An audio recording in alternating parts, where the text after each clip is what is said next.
Hello प्यार बच्चों, स्वागत है आपका अपने यूट्यूब चैनल ज्ञान गुरुजी में। आज हम लोग पढ़ने वाले हैं class 10th, 12th, arts, science, commerce, किसी भी सब्जेक्ट का और अदर एग्जाम के लिए। आज हम लोग पढ़ने वाले हैं हिंदी व्याकरण। क्या पढ़ने वाले हैं आप लोग कमेंट्स में करिएगा, हिंदी व्याकरण। तो हिंदी व्याकरण में आज हमारा टॉपिक रहेगा क्रिया। क्या रहेगा? क्रिया। ना आई शपथ क्रिया खा के कहते हैं कि मैं तुम्हारा हूँ, लेकिन ऐसा होता नहीं है, याद रखिएगा। आज हम लोग पढ़ने वाले हैं क्रिया। क्रिया होता क्या है ना, क्रिया कितने भेद होते हैं, सारे चीज को पढ़ेंगे। तो आज हम लोग क्लास 10th 12th किसी भी साइंस हो, आर्ट्स हो या कॉमर्स हो, ये दोनों के लिए आपका स्पेशल है, क्योंकि ग्रामर का बहुत ज़्यादा रोल होता है एग्जाम में, है ना। तो पूरी तरीके से देखा जाए तो आपको ये बेहतरीन ढंग से तैयारी करना पड़ेगा, व्याकरण का, ग्रामर का, हिंदी किताब, सब चीज़ का, है ना। तो आज हम लोग पढ़ने वाले हैं हिंदी व्याकरण। अगर इसके पहले अगर वीडियो नहीं देखे होंगे तो आप लोग इसी यूट्यूब चैनल पे आपको सारा वीडियो देखने को मिल जाएगा, है ना। तो पूरी तरीका जा करके देख लीजिएगा। इसके पहले संज्ञा पढ़े थे, सर्वनाम पढ़े थे, विशेषण पढ़े थे। तो आज हमारा टॉपिक रहेगा क्रिया। क्रिया होता क्या है ना। चलिए पहले समझते हैं क्रिया है क्या। वो क्रिया नहीं जो धान और गेहूं में लगता है उसे क्रिया कहते हैं, उसे नहीं। वो क्रिया जो हर तरीके से किया गया काम हो, है ना। क्रिया का मतलब काम करने या होने का बोध होता है ना। जैसे पढ़ना, लिखना, खेलना, पढ़ना, कुछ भी करना, लास्ट में क्या आता है? ना। धातु में ना लगा के क्रिया बनाया जाता है, ये तो आपको पता होगा। चलिए आज का हेडिंग लगाना है, क्या लगाना है? तो क्रिया। क्या हेडिंग लगाना है? क्रिया लगाना है। क्रिया होता क्या है? अभी बोलें क्रिया या तो काम होने या करने का बोध होता है, ठीक है। तो क्या परिभाषा क्या लिखिएगा आप लोग? लिखिएगा इसमें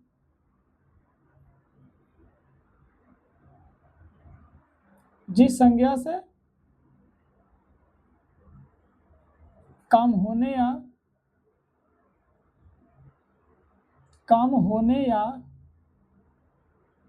करने का बोध हो,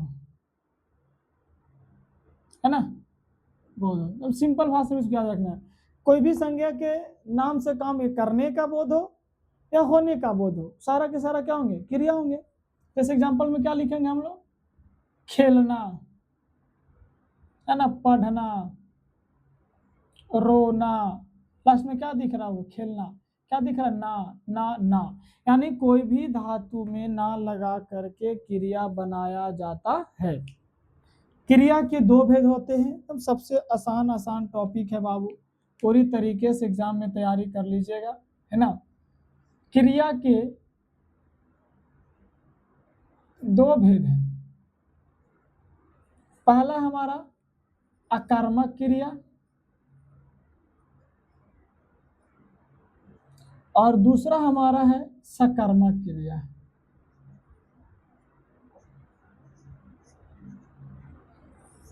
अकर्मक क्रिया, सकर्मक क्रिया। अकर्मक मतलब क्या होगा, सकर्मक मतलब क्या होगा?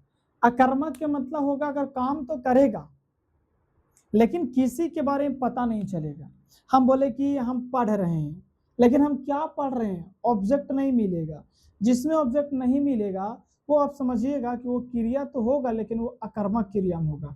जिसका ऑब्जेक्ट मिलेगा वो हमारा सकर्मक क्रिया में होगा, ठीक है। जैसे में हम लोग पहले हेडिंग लगाएंगे, क्या लगाएंगे? अकर्मक क्रिया। हेडिंग हम लोगों को लगाना अकर्मक क्रिया, ठीक है। इसका परिभाषा कैसे लिखेंगे? कि जिस क्रिया से, है ना, कर्म पर बोध हो। लिखेंगे जिस क्रिया से कर्म का बोध हो। कर्म का, किसका? कर्म का। एग्जाम्पल में अगर हम लिखें तो मोहन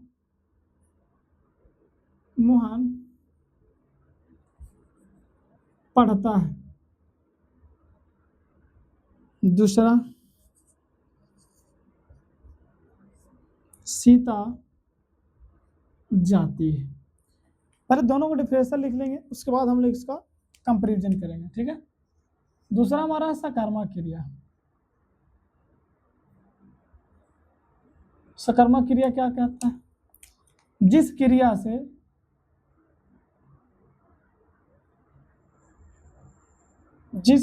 से कर्ता पर बोध हो।